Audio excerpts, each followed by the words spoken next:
நல்லா இருப்பீங்க. இந்த நாளிலும் நடந்த 2 சம்பவங்களை சொல்லி நாம் எப்படி இருக்க வேண்டும் என்று சொல்ல நான் ஆசைப்படுகிறேன். தக்க நேரத்தில் ஒரு உயிரை காப்பாற்றுவது என்பது, நீங்கள் இறந்தாலும் அந்த பெயர் உங்களை என்றென்றும் நினைத்திருக்கும். உங்களை என்றென்றும் மக்கள் நினைத்திருப்பார்கள். அதுதான் தக்க நேரத்தில் செய்கிற உதவி. சர்தார் வல்லபாய் பட்டேல் என்ற ஒருவரை பற்றி எல்லோரும் அறிந்ததே. அவர் இந்தியாவின் சுதந்திர போராட்ட வீரர், ஒரு மிகப்பெரிய லாயர் என்பதும் மறக்கக்கூடாது. அவர் ஒரு நாள் நீதிமன்றத்தில் கோர்ட்டில் ஒருவனுக்காக வாதாடி கொண்டிருந்தார். அப்பொழுது ஒரு கடிதம் அவரிடம் கொண்டு வந்து சேர்க்கப்பட்டது. கடிதத்தை பிரித்து பார்த்தார். கடிதத்தை பிரித்து பார்த்தவுடன் அதில் உங்கள் மனைவி இறந்து விட்டாள் என்ற செய்தி அதில் அடங்கியிருந்தது. நாமளாக என்றால் என்ன படிப்போம்? உடனே அதை படித்து இந்த கேட்ட நான் இன்றைக்கி லீவு, நான் போகிறேன், இம்மிடியட்டாக போகணும், வீட்டுக்கு போவோம் என்று சொல்லியிருப்போம். ஆனால் அவர் என்ன செய்தார் தெரியுமா? யாருக்காக அவர் வாதாடினாரோ அவருக்கு விடுதலை என்று கோர்ட்டு ஜட்ஜு சொல்லும் வரை வாதாடினார்.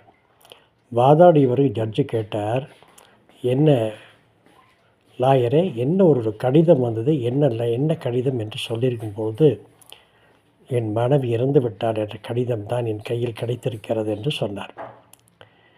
உடனே ஜட்ஜு கேட்டார், என்ன இம்மீடியட்டாக போயிருக்கலாம் அல்லவா என்று கேட்கும்போது, என் மனைவி உயிர் போய்விட்டது, ஆனால் நான் வாதாடிய நபருக்கு உயிர் போகுமோ இருக்குமோ என்று அவன் நினைத்து கொண்டிருக்கான். அவனுக்காக வாதாடிய போது அவன் இன்னும் சிறிது நாட்கள் இருக்கலாம் என்று நீங்கள் தீர்ப்பளித்தீர்கள். இதுக்குத்தான் முக்கியத்துவம் வழிய இறந்து போனதுக்காக நான் முக்கியத்துவம் கொடுக்கவில்லை என்று அவர் சொன்னதை கேட்டு எல்லோரும் ஆச்சரியமடைந்தார்கள். இதே போலத்தான் பெதஸ்தா என்ற ஒரு குளக்கரையில் 38 வருட ஒரு முடந்தன், நடக்க முடியாத படுத்த படுக்கையால் இருக்கிறான். ஆனால் அவனை தேடி 33 வயதுள்ள இயேசு அவன் அருகில் வந்து, நீ சுகமடைய விரும்புகிறாயா என்று சொன்னபோது அவன் சொன்னான், 38 வருடமாக இருந்திருக்க, எனக்கு யார் ஹெல்ப் பண்ணேன் அப்படின்னு சொல்லும்போது, எழுந்து நட என்று அவனை நடக்க வைத்தார்.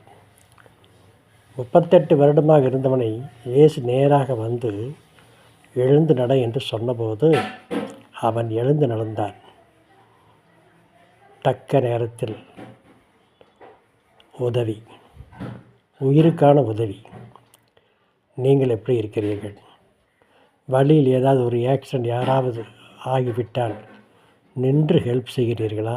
ஐயோ, நாம் போனால் போலீஸ்காரன் நம்மளை கூப்பிடுவானே என்று பயந்து ஓடுகிறீர்களா? உங்களை நீங்களே சிந்தித்து பாருங்கள். லைக் பண்ணுங்கள், ஷேர் பண்ணுங்கள், சப்ஸ்கிரைப் பண்ணுங்கள். நாளை சந்திப்போமா?